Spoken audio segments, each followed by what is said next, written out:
Hello, کون صاحب بول رہے ہیں؟ السلام علیکم، میں ہیرا بات کر رہی ہوں. جی صاحبہ، ہیرا صاحبہ جی، کیسی ہیں آپ؟ میں ٹھیک ہوں الحمدللہ. زید حامد صاحب سے مجھے کچھ کوشچن پوچھنا تھا. جی جی ضرور پوچھیے، آپ کو آواز سن رہے ہیں وہ. ہاں جی، آپ اپنے پچھلے پروگرام میں اسرار خودی کی بات کر رہے تھے.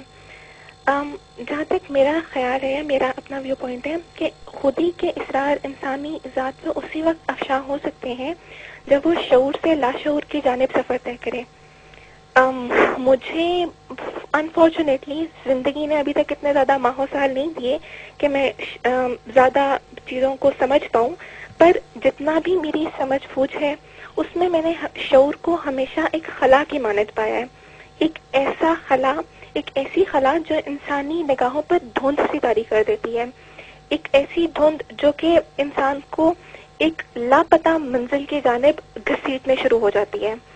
اب پرابلم یہ آتا ہے کہ جب میں اس بھنور میں الجھتے ہوئے اپنے ارد گرد جوانی کے نشے میں سرشار اپنے ٹین ایجرز فیلوز کو دیکھتی ہوں تو مجھے بہت زیادہ بیزاری اپنے چاروں طرف سے گھیر لیتی ہے.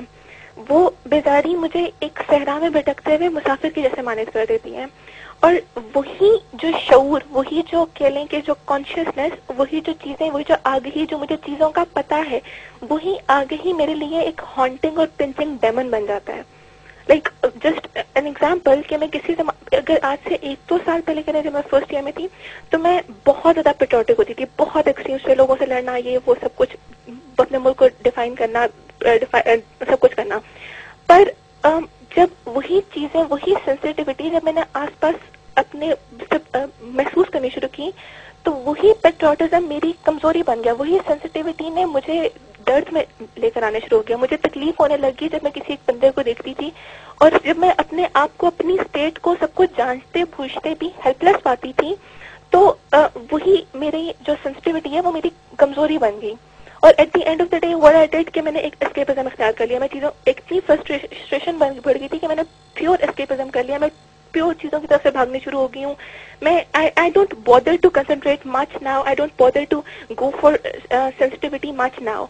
So آپ لوگ ریولیوشن کی بات کر رہے ہیں، یوتھ کی، سب کچھ ٹھیک ہے، میں مانتی ہوں، پر ریولیوشن کے لیے یہ جو بیزاری کی کنڈیشنز ہیں، یا جو یہ ساری جو اسکیپزم جو اب ہم نے اختیار کر لیا ہے، اور جو پوری روڈلیسنس پھیل گئی ہے، اور جو وہ سب کچھ اتنی ڈیمنس کے طور پہ ہماری چیزیں پنچ کرنے شروع ہو گئی ہیں، ان سے کس طرح بچا جائے؟ ان میں کیا ہمارا رول ہو سکتا ہے؟ بہت تھینک یو ویری مچ ہیرا. دس واز ویری ویل پٹ. آپ نے اپنی سچویشن جس طرح بتائی ہے. میرا خیال ہے ہمارے اب تک جتنے پروگرام ہوئے ہیں اس میں سب سے فیسنیٹنگ کوسچن یہی تھا. جی بالکل، یہ بہت فیسنیٹنگ سوال آپ نے کیا ہے. دیٹ مینس کہ آپ کے اندر ایک ریئل جس کو کہتے ہیں ایک کویسٹ جو ہے وہ چل رہی ہے. لیکن اس سوال کا جواب ہم آپ کو دیں گے اس بریک کے بعد. ویلکم بیک ٹو اقبال کا پاکستان. بریک سے پہلے ایک بہت زبردست خاتون کا سوال آیا تھا، آپ نے بھی سنا، اور میں واقعی میں تھوڑا سا چونک گیا، کیونکہ ایسے لوگ، شکر ہے کہ اس ملک میں ایسے لوگ باقی ہیں جو کہ اس طرح سوچتے ہیں، اور آپ کو مبارکباد بھی دیتے ہیں. لیکن اس کے ساتھ ساتھ آپ کے جو پرابلم ہے اس کے کچھ حل نکالنے کی بھی ہم کوشش کریں گے. دیکھیے، ہیرا نے جو سوال کیا تھا وہ یہی کہ ہم اس سارے آپس کے فساد کو، ان مشکلات کو، پریشانیوں کو دیکھنے کے بعد ایک اسکیپزم کا ایٹیٹیوڈ ہوتا ہے کہ انسان اپنے آپ کو وڈرا کر لیتا ہے کم ہستی میں، کمزوری میں، کہ میں جب تبدیلی نہیں لا سکتا تو میں کہاں جاؤں پھر. اور جب انسان کا شعور اس سارے ماحول کو اینالائز کرتا ہے اینڈ یو فیل ہیلپ لیس، فرسٹریٹڈ. دیکھیے، this is precisely the difference between the old mystics and Iqbal. جو اقبال نے اسرار خودی میں جو ڈاکٹرن دی ہے وہ یہی دی ہے کہ جب تم مشکلات کو، پریشانیوں کو، دکھوں کو، تکلیفوں کو دیکھتے ہو تو تم نے فرار کا رستہ اختیار نہیں کرنا، تم نے کنفرنٹ کرنا ہے ان کو ہیڈ آن، اپنے فیئرز کو، اپنی ویکنیسز کو، اپنی کمزوریوں کو، اپنے زمانے کو. اور تم اس قدر طاقت اپنے وجود میں رکھتے ہو کہ تمہارا میدان عمل، your theatre of operation, your battle station is this world. تم اس دنیا میں ایک خاص جہاد، ایک مقصد کے لیے پیدا کیے گئے ہو، اور تم نے، لیکن اس سارے کے لیے جو کرائٹیریا ہے، اس جنگ کو تم نہیں کر سکتے جب تک شراب عشق نہ پی ہوئی ہو تم نے. اور کچھ سٹیپس ہیں جو تم نے پورے نہ کیے ہوئے ہوں، جو کہ ہم آگے ڈسکس کریں گے بھی.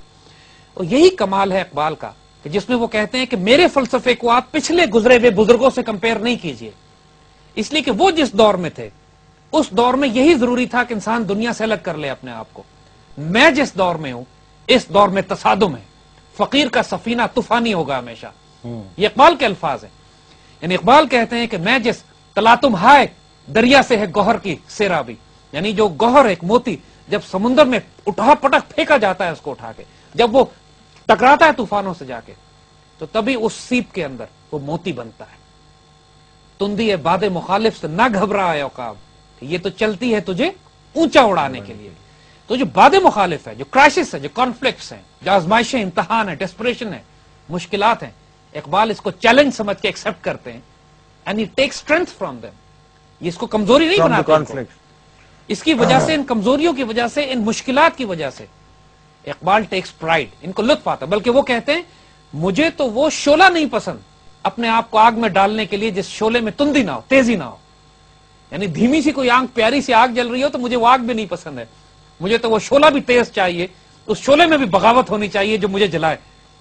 یعنی ایک جگہ پہ کہتے ہیں کہ ایک شعر انہوں نے کہا، اس کا مطلب ہے کہ میں مکے کے راستے پہ نہیں گیا کیونکہ راستے میں مشکلات نہیں تھیں، بہت آسان راستہ تھا وہ. یعنی جسے پیار سے کہتے ہیں کہ he goes looking for troubles، وہ اس راستے پہ جاتے ہیں جہاں پہ آزمائشیں اور امتحان ہو. لیکن ہر انسان تو اقبال کی طرح مگر نہیں، کیوں نہیں؟ اقبال کی فلسفی یہی ہے کہ ہر انسان میں وہ جوہر موجود ہے، ہر انسان میں وہ کیپیسٹی موجود ہے کہ اپنے آپ کو بلڈ کر کے شاہین بنا سکے. اور اسی لیے پریسائسلی اب ہم آگے آتے ہیں کہ اقبال آگے کیا ہمیں ڈاکٹرین دیتے ہیں کہ اسکیپ کا راستہ نہیں اختیار کرنا ہے، فرار کا راستہ نہیں، کانفلکٹ، تصادم. لیکن اس سے پہلے کہ تم تصادم میں جاؤ کچھ کرائٹیریا ہے. پہلی بات، نیت درست کرو. میری زندگی کا مقصد تیرے دین کی سرفرازی، میں اسی لیے مسلمان، میں اسی لیے نمازی. عشق کی شراب پیو، مقصود مطلوب و محبوب اللہ کی ذات کو بنا لو. وہ جو کہتے ہیں خودی کا سر نہاں لا الہ الا اللہ، خودی ہے تیغ فساں لا الہ الا اللہ. تو خودی کی جو ریوائول ہے، جو انسان کا خودی سیلف ڈگنیٹی، انسان کی ریالٹی جب وہ اپنے عروج پہ پہنچتی ہے، اس کا طریقہ لا الہ الا اللہ کے ذریعے. یعنی کائنات میں ہر چیز کی نیگیشن کر دو، ہر چیز کی نفی کر دو. کوئی طاغوت نہیں ہے، کوئی اتھارٹی نہیں ہے، کوئی رینک نہیں ہے، کوئی عہدہ نہیں ہے، کوئی روپیہ پیسہ جائیداد دولت خاندان کچھ بھی نہیں ہے سوائے اللہ کی ذات کے. یو اونلی ڈو اٹ، حتیٰ کہ میں خود بھی نہیں ہوں سوائے اللہ کی ذات کے. یعنی انسان اپنا بھی ڈینائل اتنا کر دیتا ہے کہ میں وہی کروں گا جو مجھے حکم دے گا، میری مرضی نہیں چلے گی، میری خواہش نفس نہیں چلے گی. So this is the beginning, you make this intention کہ میں کس لیے کرنا. ان صلاتی و نسکی محیائی مماتی، میرا سب کچھ، میرا جینا، میرا مرنا، میرا اٹھنا، میرا بیٹھنا، سب کچھ اللہ کے لیے. اینڈ دین ہی سیز کہ جب تم یہ کرو گے تو اٹھو، ہر زندہ کو نئی جان دو، اور جو زندہ ہیں ان کو زندہ تر کر دو. یعنی جو انسان تمہیں نظر آ رہے ہیں ان کو نئی زندگی دو، اور جو آلریڈی ریوائیو ہو چکے ہیں ان کو ایکسٹریم پہ لے جاؤ، یعنی ان کو مزید دیوانہ اور جنون کر دو کہ یہ تمہاری ڈیوٹی لگائی گئی ہے، یہ تمہارا مشن ہے. کہتے ہیں کہ میں نے خودی کے رازوں سے پردہ اٹھا دیا، برگرفتم پردہ از راز خودی وا نمودم سر اعجاز خودی. میں نے خودی کے سیکرٹس کھول دیے اور خودی کے پورے پورے راز آنے والے وقتوں میں. لہذا جو تمہیں خودی کو جاننے کے لیے راز چاہیے کہ میں خودی حاصل کیسے کروں، اس مقام پہ کیسے پہنچوں، I have explained, now come to this journey. آؤ دیکھو کیا ملتا ہے تمہیں. کہتے ہیں کہ ہر دور میں شولہائے اوسد ابراہیم سوخت تا چراغ یک محمد برفروخت. کمال کا شعر ہے. کہتے ہیں ہر دور میں ابراہیموں نے اپنے آپ کو جلایا. حضرت ابراہیم علیہ السلام نے جو آگ میں پھینکا تھا اپنے آپ کو، کہتے ہیں ہر دور ایسا گزرا ہے کہ ہزاروں ابراہیم آگ میں جلائے گئے ہیں. ہر دور میں کوئی اللہ کا بندہ اٹھا ہے جس نے اپنے آپ کو برن کر دیا، جلا دیا، کنفرنٹ کیا ہے کفر کو، وقت طاغوت کو، وقت فرعون کو چیلنج کیا ہے. کیوں؟ ان سب کا مقصد ایک تھا کہ ایک محمد کا چراغ جل جائے صلی اللہ علیہ وسلم. یعنی آئیڈیالوجی کے لیے، ایک آئیڈیالوجی کے لیے کہ حضور صلی اللہ علیہ وسلم کی روشنی اور چراغ دنیا میں جلایا جا سکے، ہزاروں ابراہیموں نے اپنے آپ کو آگ میں جلا دیا ہے. تو اگر تم یہ سمجھتے ہو کہ اگر تم اللہ کے دین کے لیے کام کرنا چاہتے ہو، and it's going to be a bed of roses، no it's not going to be bed of roses.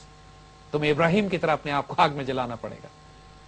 Fascinating سملی، خوبصورت مثال.